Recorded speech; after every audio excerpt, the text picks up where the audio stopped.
யோகி ராம் சுரத்குமார் அவர்களுடைய திவ்ய சரித்திரம் பார்த்துன்னு வரோம். நம்ம தொடர்ந்து மா தேவகி அவர்களுடைய அனுபவங்களை பார்த்துன்னு வரோம். யோகியோட அவங்க இருந்த அனுபவங்களை. யோகி ராம் சுரத்குமார் சகலமும் அறிஞ்சவர். கிறிஸ்டி அப்படிங்கிற ஃபின்லாந்து பெண்மணியை யோகி கஞ்சன்காடு ஆனந்த ஆசிரமத்துக்கு அனுப்பி வைக்கிறார். மாதாஜி கிருஷ்ணாபாயோட அவங்களுக்கு இருந்த கிறிஸ்டிக்கு இருந்த அனுபவங்களை அவங்க எப்பெல்லாம் சன்னதி தெருக்கு வருவாங்களோ அப்பெல்லாம் கேட்டு ரொம்ப ஆர்வத்தோட கேட்பாராம் யோகி. பப்பா ராம்தாஸ் பற்றி சொல்லும்போது Yogi Ramdas initiated and the beggar was dead and gone அப்படின்னு சொல்லுவாங்க. 1989 மாதாஜி கிருஷ்ணாபாய் சித்தி ஆனது குறித்து யோகி ராம் சுரத்குமாருக்கு தந்தி அனுப்புகிறார் கிறிஸ்டி. தந்தி அனுப்புறதுக்காக அவங்க தபால் அலுவலகத்துக்கு வரும்போது அந்த தந்தி அனுப்புகிறவர் இந்த விஷயத்தை கேட்டு ரொம்ப அழுதாராம். அதை தன்னுடைய குறிப்புகளில் கிறிஸ்டி குறிப்பிச்சிருக்காங்க. மாதா கிருஷ்ணாபாய் மகா சமாதி ஆனபோது ஆனந்த ஆசிரமத்தில் இருந்த கிறிஸ்டி அவங்களுக்கு மாலை அணிவிச்சு அவங்களோட பாதங்களை தொட்டு வணங்கணும்னு ஆசைப்படுறாங்க. ஆனால் அதை அவங்களால நிறைவேற்ற முடியல. ஆனால் பின்னாளில் யோகியை சந்தித்த போது யோகிக்கு மாலையும் பாத நமஸ்காரமும் பண்ணினாங்களாம் கிறிஸ்டி. மாதாஜி கிருஷ்ணாபாய் சமாதியான செய்தியை கேட்ட யோகி செய்தித்தாள் மூலமாக தான் தெரிஞ்சுக்கிறார். உடனே கூட இருந்த வில் அப்படிங்கிறவர்கிட்ட யோகி கொஞ்ச நாளோ கொஞ்சம் மணி நேரமோ ஆனந்த ஆசிரமத்துக்கு போகும்படி சொல்கிறார். ஆனால் வில் அப்போது இந்தியா விட்டு கிளம்ப வேண்டிய நிலைமையில் இருந்ததுனால அதை நிறைவேற்ற முடியல. மாதாஜி சமாதியான அதே நாளில் மாதேவகி சுஜாதாவும் சேலத்திலிருந்து திருவண்ணாமலை வந்திருந்தாங்க. யோகியோட ஜெயராமன் அதுக்கப்புறம் மாதேவிக்கு சுஜாதா மட்டுமே தான் இருந்தாங்க அந்த சமயத்தில். அப்போ ஆனந்த ஆசிரமத்தில் நடக்கக்கூடிய ஒவ்வொரு செயல்களும் அப்போ கடைசியாக நடந்த இறுதிச் சடங்கு எல்லாத்தையுமே திருவண்ணாமலையில் இருந்துட்டே தன்னோட மனக்கண்ணில் பார்த்து விவரமாக சொல்லிகிட்டே இருந்தாராம் யோகி. அப்போ அவரோட குரலில் அவ்வளோ துக்கம் சூழ்ந்து இருந்ததாம். கண்கள்ல இருந்து கண்ணீர் வந்துட்டே இருந்ததாம். மாதாஜி கிருஷ்ணாபாய் ராமநாமமான ஓம் ஸ்ரீராம் ஜெயராம் ஜெய ஜெயராம் அப்படிங்கிற நாமத்தை 15,500 கோடி தடவை உலக நன்மைக்காக சொல்லணும்னு திட்டமிட்டு இருந்தாங்க. ஆனால் மாதாஜி கிருஷ்ணாபாய் சமாதி ஆன போது 1757 கோடி மட்டும்தான் சொல்லியிருந்தாங்க. மீதி இருக்கிற ராமநாம ஜபத்தை சாது ரங்கராஜன் அப்படிங்கிறவரை தொடர்ந்து சொல்லும்படி யோகி பணிச்சிருக்காராம். இது மாதிரி நிறைய பேரை யோகி வழி நடத்திகிட்டே வரார். அதே மாதிரி தான் அன்னை விஜயலக்ஷ்மியும் யோகி தடுத்து ஆட்கொண்டார். என்னைக்குன்னா அங்கே மாதாஜி மகா சமாதி ஆன அன்னைக்கு தான். அதுக்கு முன்னாடி விஜயலக்ஷ்மி அவங்க யோகியை சந்திக்க வரும்போது ஒரு தடவை அவங்கள உத்து பார்த்து பகவான் கேட்குறார், வாட் டு யூ வாண்ட் அப்படின்னு. அதுக்கு அவங்க I want you to show me the way அப்படின்னு கேட்ட உடனே அன்னிலிருந்து இன்னி வரைக்கும் பகவானோட சேவையில் அன்னை விஜயலக்ஷ்மி இருக்காங்க.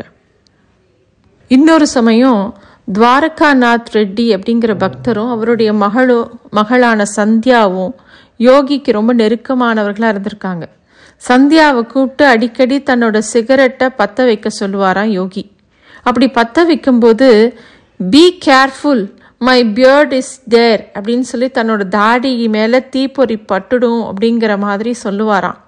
சில சமயம் தீப்பொறி விழுந்த மாதிரி பதட்டமாக தன்னோட தாடியை தடவி தடவி பார்ப்பாராம். அந்த காலகட்டத்தில் தேவகிமா தங்களோட நண்பர்களோட யோகியை பார்க்க வர்றது வழக்கம். This beggar is busy you can go அப்படின்னு தேவகியை விரட்டி விட்டுடுவாராம்.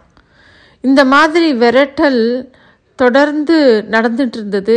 அப்போது யோகி மித்தவங்களை ஒரு உடலாக பார்க்காம வேறு விதமாக அவங்களோட பார்வையை திசை திருப்பவும் அவங்கள இன்னும் புனிதமாக்கவும் இது மாதிரி செய்கைகளை பண்ணிகிட்டே இருப்பார்.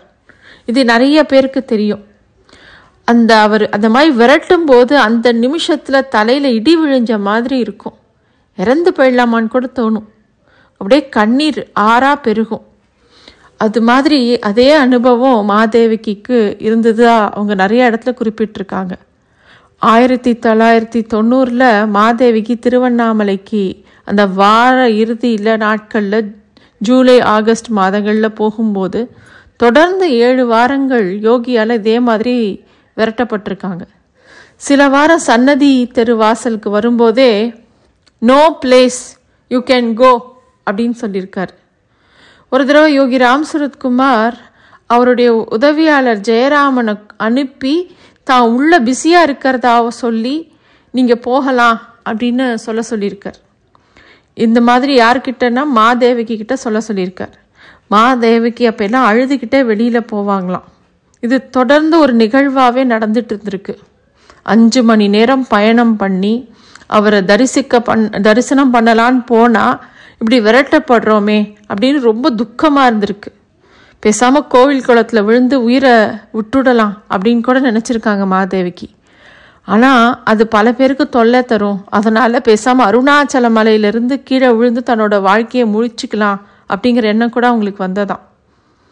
கோவிலிருந்து வெளியில் வந்து ரமணாசிரமத்தை நோக்கி நடக்க தொடங்கின உடனே தன்னை யாரோ ஒரு புதிய மனிதர் தொடர்ற மாதிரி தேவகி அம்மாவுக்கு தோணுது. மலைக்கு தனியாக போனால் இவரும் பின்னாடியே வருவாரே, நம்ம உயிரை நம்ம விடுறது வேற, ஆனால் சில பேர் மூலமாக நமக்கு வேறு ஏதாவது தொல்லை வந்துடக்கூடாதுன்னு அவங்க மனசு ஒரு எச்சரிக்கையோடு இருந்தது.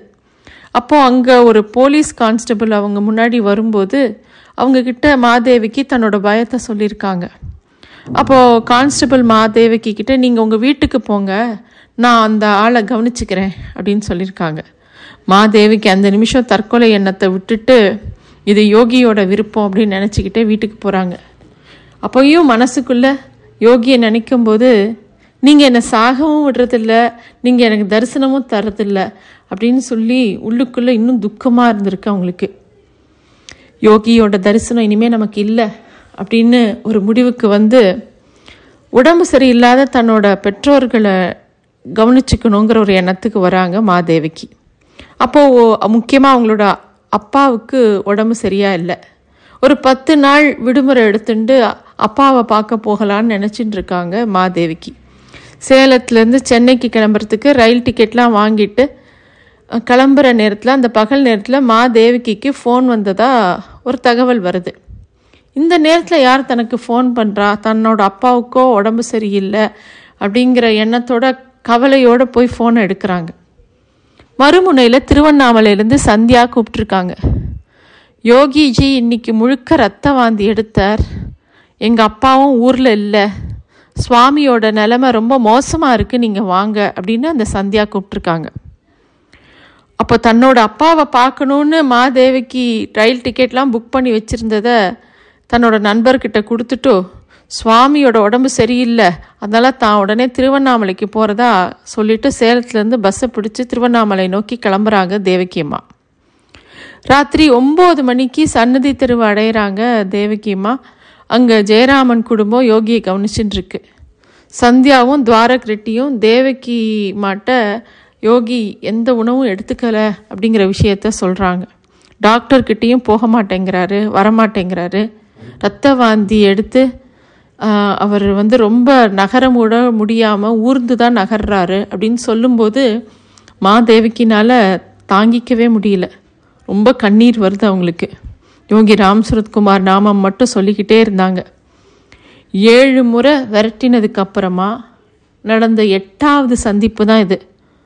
முதல்ல துவாரகாநாத் ரெட்டி சந்தியா அவங்க 2 பேரும் யோகியை வணங்குறாங்க. அதுக்கப்புறமா மாதேவிக்கு வணங்குறாங்க. யோகி ராம் சரத்குமார் மாதேவிக்கு மேலே தன்னோட கையை வச்சு டோன்ட் வரி அப்படிங்கிறார். ராத்திரி எல்லாம் தூக்கம் இல்லாமல் அவங்க யோகியோட நாமத்தை சொல்லிக்கிட்டே உட்காந்துருக்காங்க தேவகி அம்மா. அதுக்கப்புறமாவும் யோகி மருத்துவர்கள் எல்லாம் பார்க்கறதுக்கு ஒத்துக்கவே இல்லை. துவாரகாநாத் ரெட்டி இந்த நிலை இன்னும் சிக்கலாக ஆயிடுச்சுன்னா ரொம்ப கஷ்டம், அதுக்கப்புறமா அவங்கள மெட்ராஸ்க்கு கூட்டிகிட்டு போகணும், நான் வேணா அவங்கள வேலூருக்கு கூட்டிகிட்டு போகவான்னு கேட்டிருக்காங்க. அப்போவும் யோகி இந்த பிச்சைக்காரன் எங்கேயும் போக வேண்டாம் அப்படின்னு ரொம்ப நிராகரிச்சிடுறாரு எல்லா விஷயத்தையும். கொஞ்ச நாள் கழித்து you can call doctor Radhakrishnan அப்படின்னு சொல்லியிருக்காரு ஜெயராமன்ட்ட. அடுத்த நாளே டாக்டர் ராதாகிருஷ்ணன் ட்ரீட்மெண்ட்டை ஆரம்பிக்கிறாரு. அவருடைய மனைவியும் ஒரு நர்ஸ் அப்படிங்கிறதுனால 2 பேருமே சேர்ந்து யோகியை பார்த்துக்க ஆரம்பிக்கிறாங்க. மாதேவிக்கு கூட இருக்கிறதுக்கு அனுமதி தந்த பகவான் சேவை பண்ணுறதுக்கு அனுமதிக்கலை. 7-8 நாட்கள் அப்படியே தொடர்ந்து நடந்துக்கிட்டே இருந்தது. சந்தியாவுக்கு தேவையான எல்லா சமையல் உதவிகளையும் மாதேவிக்கு பண்ணிக்கிட்டே இருந்தாங்க. திருவண்ணாமலை கிராமமாக இருந்தது.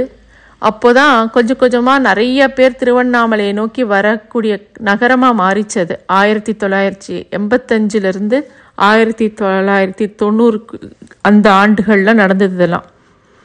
மாயம்மா, மாதாஜி கிருஷ்ணாபாய் 2 பேரும் இல்லாத போது பல பேரோட தேடலாக இருந்தவர் யோகி ராம் சரத்குமார். 1993 தனக்கு ஒரு குரு கிடைச்சிட்டார். தனக்கு கிடைக்கிற இந்த விடுமுறையில் அப்பப்போ சேலத்துலேருந்து திருவண்ணாமலைக்கு வந்துட்டு போகிறதும், PhD முடிஞ்ச உடனே அதுவும் போதும் அப்படிங்கிற ஒரு மனநிலைக்கு மாதேவிக்கு வராங்க. ஒரு தடவை சன்னதி தெருக்கு மாதேவிக்கு தன்னோட நண்பர்களோடு வந்தபோது பகவான் மரக்கதவுல சாஞ்சிக்கிட்டு, அப்போது ஒரு நாய் அங்கே வாசலில் நின்று பகவானையே பார்த்துக்கிட்டு அமைதியாக கொஞ்சம் நேரம் நின்றுட்டு இருந்தது. அப்போ யோகி தேவகி அம்மாவை பார்த்து சொல்கிறார், you see that dog there அப்படின்னு கேட்குறார். அவங்களும் எஸ் பகவான் அப்படின்னோடனே, you see this dog comes and goes. This dog comes for food and then it goes away. This beggar would like this dog to be here all the time, but it comes and goes. It gets some food and is satisfied and happy with it, and it turns away. But this beggar would like this dog to be here அப்படின்னு சொல்கிறார். அதுக்கப்புறம் அந்த நாய் அப்பப்போ உள்ளே வரும். யோகியும் அந்த நாய்க்கு உணவெல்லாம் கொடுப்பாரு. இப்படியே போயிட்டு இருந்தது. அதுக்கு அடுத்த வாரம் மாதேவிக்கு அவரோட நண்பரோடு வந்தபோது யோகி அவங்க மாதேவகிக்கும் அவங்க நண்பருக்கும் சப்பாத்தி கொடுத்தாராம். அப்போ அங்கே இருந்த நாய் மாதேவகி கிட்ட ஏக்கமாக பார்க்கவும், அவங்க கூட வந்த நண்பர் அந்த நாய்க்கு கொஞ்சம் சப்பாத்தி அவங்களுக்கு எந்த பிரசாதமாக கொடுத்தாங்களோ அதை கொடுக்குறாங்க. மாதேவிக்கு இது பகவானோட பிரசாதம், அதை நம்ம தான் சாப்பிட்ணும் அப்படின்னு மனசில் நினச்சிட்டு அதை சாப்பிட ஆரம்பிக்கிறாங்க. இருந்தாலும் அந்த நாயை பற்றின நினைப்பு அவங்களுக்குள்ளே இருந்துக்கிட்டே இருந்தது. தான் நாய்க்கு உணவு கொடுக்காம இருந்தது சரியா தவறா அப்படிங்கிற குழப்பத்தோடையே அவங்க இருந்தாங்க. அதுக்கப்புறம் அந்த நாய் கொஞ்ச நேரம் கழித்து அவங்க பக்கத்துலேயே உட்கார்ந்து தூங்க ஆரம்பிச்சது. அப்போ அவங்களுக்குள்ள இது பகவானோட கருணை கட்டளை, இது நாயை வச்சு தனக்கு முன்னாடி பகவான் ஒரு நாடகத்தை நடத்தியிருக்கார், இனிமே பகவானோட பாதம்தான் நிரந்தரம் அப்படிங்கிற ஒரு முடிவுக்கு மாதேவகிமா வராங்க. அப்போது அது ஜூலை 15 1993. யோகியோட அனுமதியோட வாலண்டரி ரிட்டையர்மெண்ட் வாங்கிக்கிறாங்க மாதேவிக்கு. முழு சரணாகதி அப்படிங்கிறது அவங்களுக்கு அப்போ தான் வாய்ச்சது. கல்லூரி விரிவாளராக இருந்த தேவகிமா இன்னைக்கு மாதேவகியாக ஆசிரமத்தில் பகவானோட நாமத்தை சகலருக்கும் சொல்லி கொடுத்துண்டு அவருடைய உபதேசங்களை எல்லாருக்கும் பகிர்ந்துண்டு இன்றைக்கும் பகவானுடைய சேவையில் இருக்காங்க. இன்னும் குருவோட அருள் லீலைகள்லாம் எவ்வளோ தூரம் எல்லாரையும் தொடர்ந்து இருக்குது அப்படிங்கிறத பார்க்கலாம்.